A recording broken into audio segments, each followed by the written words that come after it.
महाराष्ट्र में महानगर पालिका के चुनाव अभी हुए भी नहीं हैं, वोटिंग की तारीख दूर है, लेकिन कई सीटों पर विजेता अभी से घोषित हो गए हैं। जी हां, कई उम्मीदवार निर्विरोध चुन लिए गए हैं, लेकिन अब इस जीत पर ही सवाल उठने लगे हैं कि क्या ये जीत असली है या फिर इसके पीछे कोई खेल है। राज्य चुनाव आयोग ने इस मामले में बड़ा एक्शन भी ले लिया है। दरअसल महाराष्ट्र में स्थानीय निकाय चुनाव में मतदान से पहले ही कई सीटों पर उम्मीदवार निर्विरोध जीत गए हैं। विपक्षी दलों और स्थानीय नागरिकों ने शिकायत की है कि कई जगहों पर अन्य उम्मीदवारों पर दबाव बनाकर या डरा धमका कर नामांकन वापस करवाए गए, ताकि सत्ता पक्ष या बाहुबली उम्मीदवारों को निर्विरोध जिताया जा सके।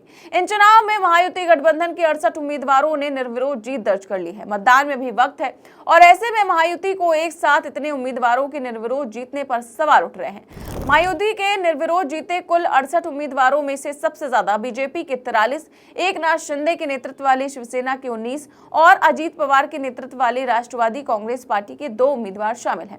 मामले पर शिवसेना यूबीटी के नेता संजय राउत ने सवाल उठाते हुए कहा कि महाराष्ट्र के चुनावी इतिहास में ऐसा कभी नहीं हुआ, लोगों को धमकाकर नाम हटवाया गया है। वहीं चुनाव आयोग ने भी मामले को गंभीरता से लिया है और खबर के मुताबिक चुनाव आयोग अब इस बात की बारीकी से जांच करेगा कि क्या उम्मीदवारों ने अपनी मर्जी से नाम वापस लिए हैं या फिर उन पर किसी भी तरह का कोई राजनीतिक दबाव था। आयोग ने उन सीटों पर विशेष जांच के आदेश दिए हैं जहां उम्मीदवार निर्विरोध जीत गए हैं। आयोग ये पता लगाने की कोशिश कर रहा है कि क्या नामांकन वापसी स्वैच्छिक थी या फिर किसी के दबाव में कराई गई। अब देखना ये होगा कि जांच रिपोर्ट में क्या कुछ निकलकर सामने आता है।